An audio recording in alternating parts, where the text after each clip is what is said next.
पिताजी। सब कैसी रह, बताओ कैसी हो? ठीक हूँ पिताजी।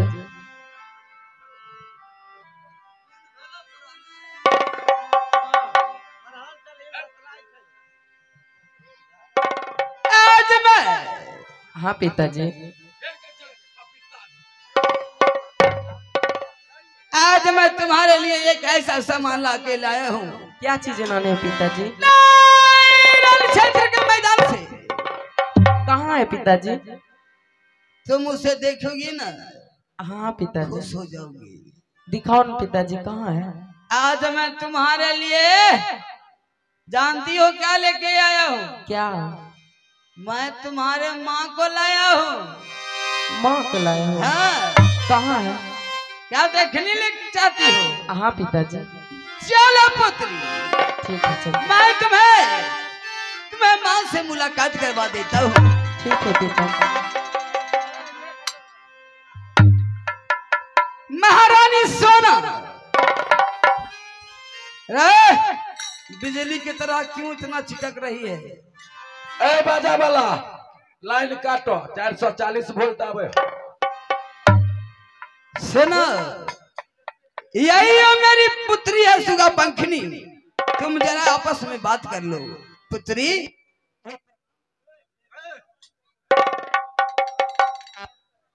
Hello hello hello hello hello hello hello microphone testing, hello hello hello hello hello. बैठ जाइए बाबू लोग, आप लोग बैठ जाइए अपनी जगह पर। व्यवस्थापक महोदय, सभी को बैठाने के लिए कष्ट करिए आप लोग। जब तक आप लोग शांति बना के रखिएगा तब तक हम लोग काम करेंगे और कोशिश करेंगे इस पाठ को पूरा करने के लिए। आप लोग अपने अपने स्थान पे बैठ जाइए। बैठ जाओ बाबू, बैठ जाओ।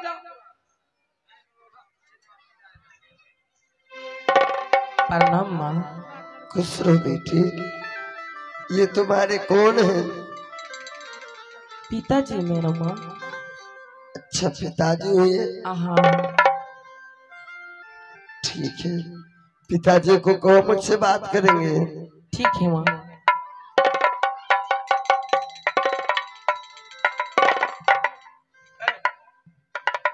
महारानी सोना। राजन ने, हाँ कहो। तूने मुझे ललोल फुलवारी से बगीचे से झूला पे से उठा के ले आई हो। ये मत समझना जो मैं तुमसे शादी कर लूंगी। इससे पहले मेरी एक शर्त है।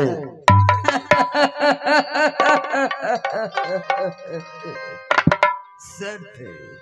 हाँ। तेरे एक कहने, तेरे एक इशारे पे ये ज्वाला सम्राट अपना प्राण भी त्यज सकता है। बताओ महारानी, तुम्हारा क्या कहना है? बताओ हमें। मेरी कहना है, ऐसे नहीं बताओगी। जब तक तू शर्त ना करोगे मैं नहीं कुछ बता सकती हूँ। तो ठीक है रानी सोना, एक शर्त, दो शर्त, चार शर्त, ब्रह्मा विष्णु महेश, यदि तुम्हारे कहे हुए वचन को यदि मैं ना माना तो मुझे ये सिकंद न कहो। महारानी, अपने दिल की बात है। राजन ने,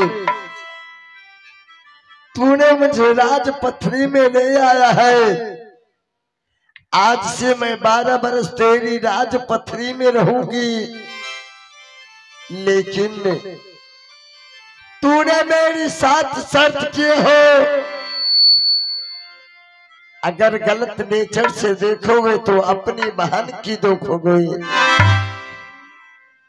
अगर पलंग पे सोओगे तो अपनी बहन की सेज।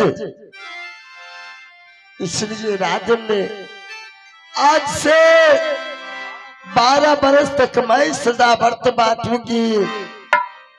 जिस दिन मेरी सदा व्रत पूर्ण जाएगी उस दिन मैं तुमसे शादी कर लूंगी। इसके बीच तेरी साथ मुझे भाई बहन की रिश्ता रही। आज से तुम मुझे गलत नेचर से नहीं देखोगे। रानी सोना, आज तूने मुझे शर्त करवा कर बेबस कर दी है, तो ठीक है।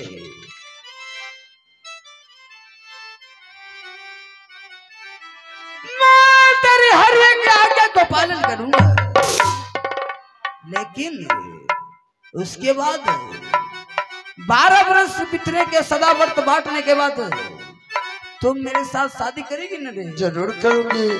12 वर्ष पूर जाएगी तो फिर कर लूंगी।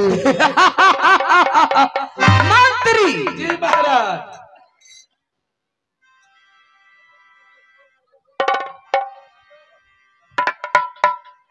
जी महाराज। अरे मोटका सिपाही, कहिए महाराज। आज अपने राज्य में देखो किसे लाया हूँ। वही वही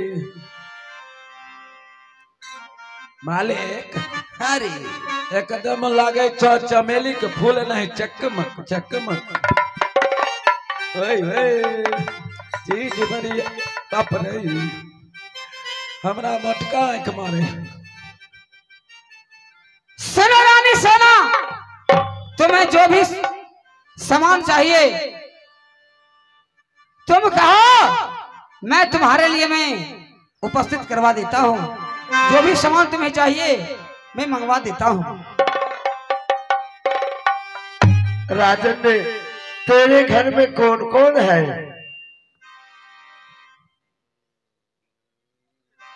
मेरे घर में मेरी पुत्री है, उसे मेरी साथ कर दो।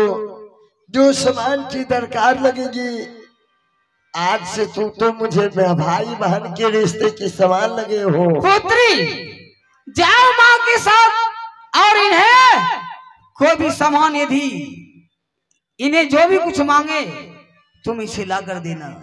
ठीक है पिताजी। अब मैं जाऊं? जा सकते हैं, लेकिन शादी करेगी ना? 12 वर्ष बाद देख लो, उससे डबल बुद्धि हो जाओगे। मैं तुम्हारा बात को मान लिया हूँ सिर्फ 12 वर्ष तक। 12 वर्ष के बाद सदा व्रत पूरा होने के बाद चलो सम्राट, मैं तुम्हें अपना पाटरानी बनाकर ये किला पत्थरघाट में रखूंगा। पता नहीं पहले तू बूढ़े हो गई या मैं हो गई। नहीं होते तो मालिक 2-4 बोतल कैल्शियम में चढ़ा ला। अरे हराम ज्यादा, अरे कैल्शियम चढ़ाने से जवान होता है, चमड़ी टाइट हो जाता। मैया हे गंगा मैया, मैया हे छठी मैया, मैया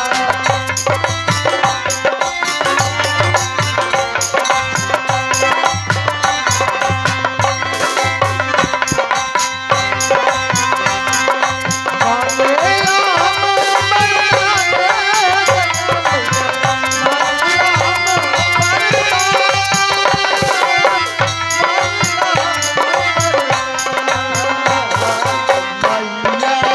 हे गंगा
बेटा ही ताला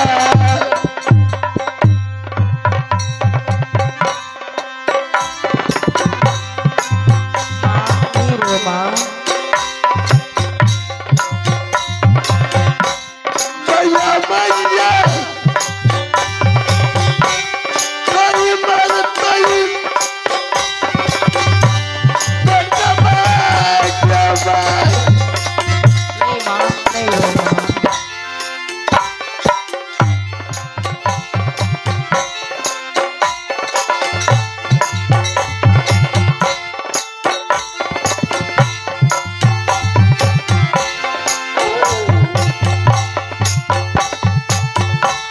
बाजी बाजी करके मरतई जबरू ताला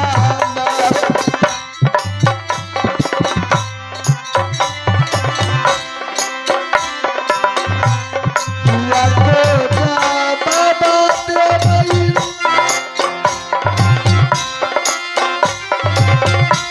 बेटी के लाई माँ नहीं हो माँ शुभ।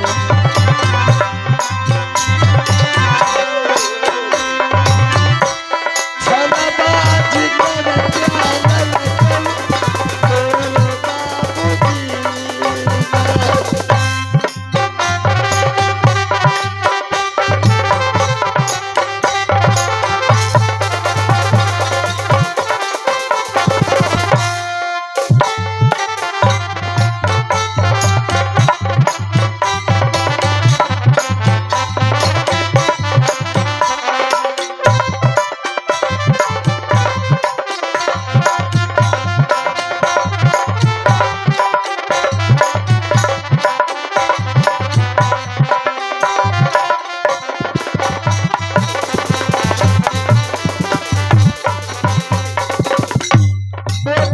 दादी सुनने के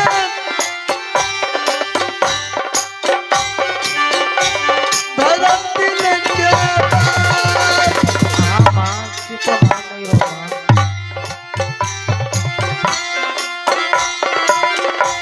सब तो ये मनवा पूरी है आगे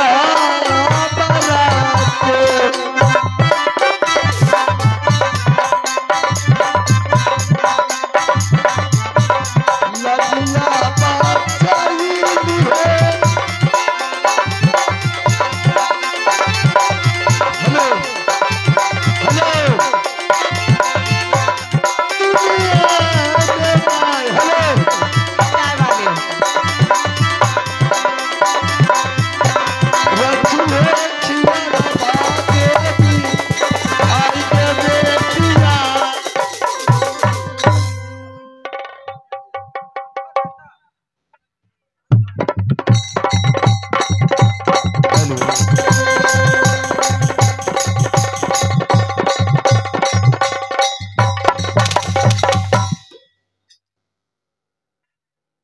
अब जो है मैं बगीचा में देख रहा हूं, सुनसान है।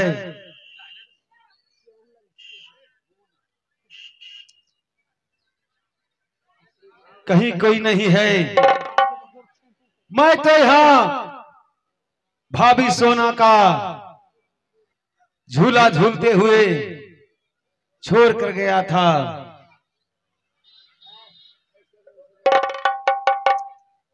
यहां तो कोई नहीं है।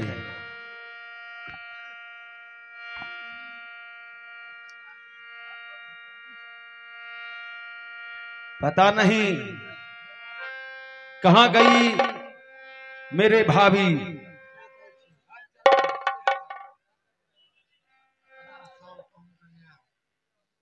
यहां कोई नहीं है।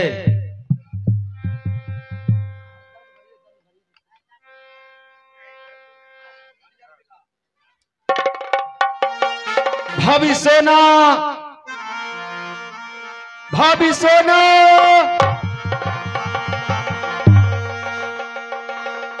क्या कहीं आवाज भी नहीं दे रही है?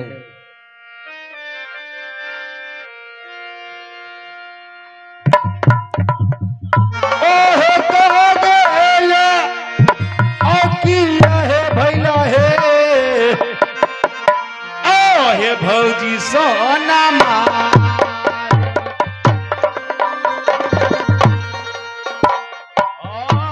कहाँ गेल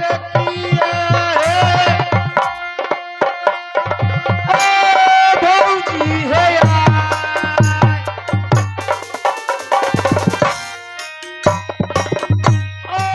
कहाँ गेल भैया भौजी सोना मांगे आखिए हम जवाब देबै भैया जी के आए आखिए हम जवाब देबै बड़का भैया के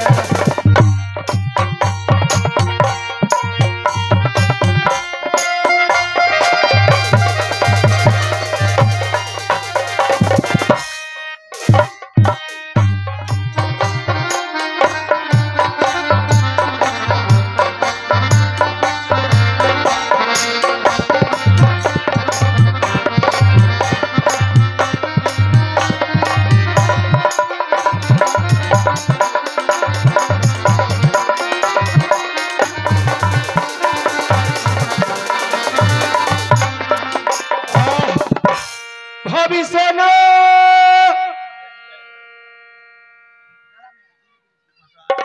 भाभी सोना कहीं नहीं पता नहीं मेरे छोड़कर कहां चली गई।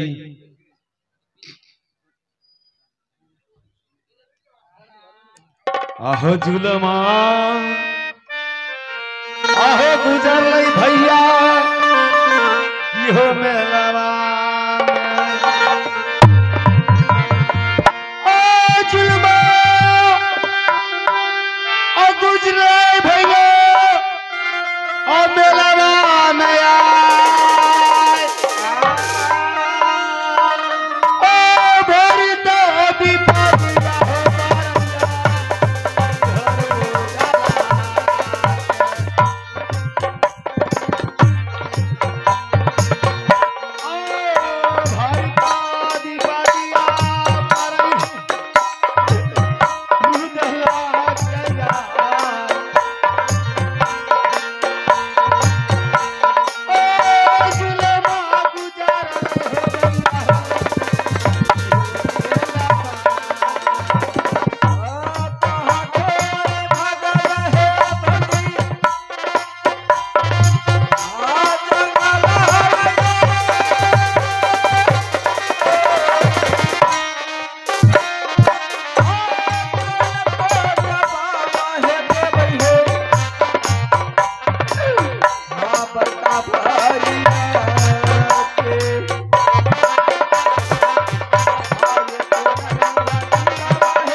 भौजी सोना,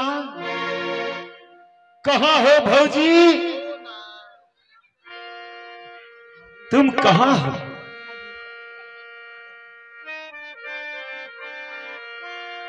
मैं जाकर देख रहा हूं, कहीं राज महबूब हो सकता है अकेली चली गई होगी। जाकर मैं राजमहल जा रहा हूं।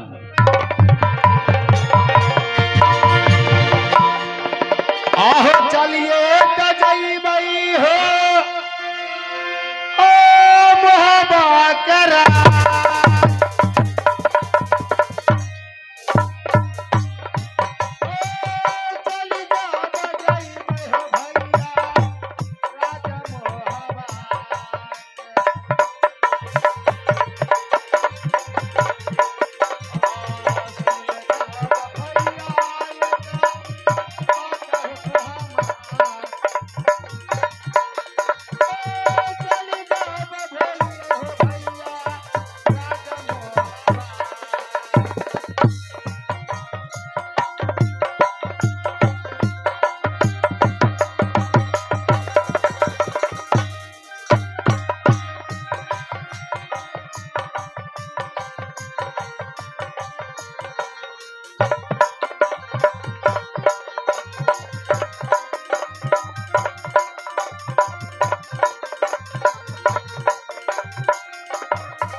मालिक खुश रहो बहादुर। आय देखे छियो थुथुन भैंसी नहीं त लटकै ने आइलो। द्वारपाल बड़े भैया हैं सिंहासन पे। अच्छा हमें कहलियो रे हमरा लेक दर्जन केला मेला से नहीं हो एलो। द्वारपाल जी सब कुछ होगा, सबसे पहले भैया से मुलाकात करने दो। ठीके छै लाबो मालिक। क्या हुआ रे? ले ना बाबला लौआ रे हराम ले। बताओ क्या बात है? बता तोहर भाई ने छो ई डकैत छो। क्या हुआ? रुदल आ गया? आज तोरी वसगरे अइलो हन मर्दनमा मौगी कुली छोड़ दलको। ए बेहुदा, ऐसा हो नहीं सकता है। नहाइते बोलो अहिया अइलो हन का नहीं तो क्योंकि पीटे। पुत्र से ज्यादा उसे प्यार दिया हूँ, ज्यादा उसे दुलार दिया हूँ। ऐसा रुदल हमारे साथ नहीं करेगा। हमें कह रहियो हन भाई सनक हित नहीं आ भाई सनक मुदई नहीं। रे बेहुदा, तोरा कलिया कुढ़ी बेच ललको। रे हरामखोर, चाहे हमरा मार ले तू बुझो भाई के काने तो पीटे देलो। बड़की मेल कान नीचे हमरा मुड़ी छोला के दे। जाओ जाओ जंगी रुदल के मेरे पास बुला करके ले आओ। मैं उसे पूछूंगा रानी सोना कहाँ है। ये तो पता लगता अबे करता कि जेबे करता। जाओ बड़का मालिक अंदर में तोरा बोले को। ठीक है। आगे सुनी आई आवाज काली माँ, आगे भैया के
हमने मेला घूमकर गंगा स्नान करके अच्छा भाभी ने बोली मैं झूला झूलूंगा।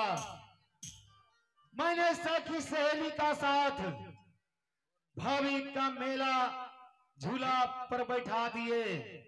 फिर क्या हुआ? इसके बाद हमने चले गए रेती में। रेती में से जब 2-4 घंटे का बाद आते हैं तो भाभी सोना नहीं है। भाभी सोना नहीं है? नहीं है।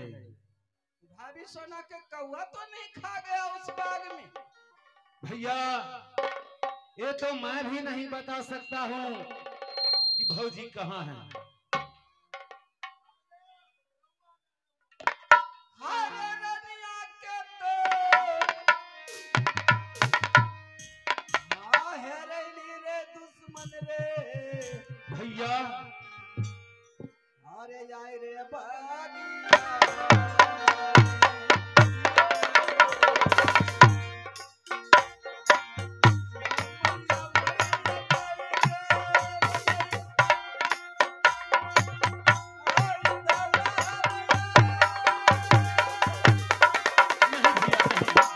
ऐसा नहीं कहिए।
हमारी रानी को जंगल में खो देगी।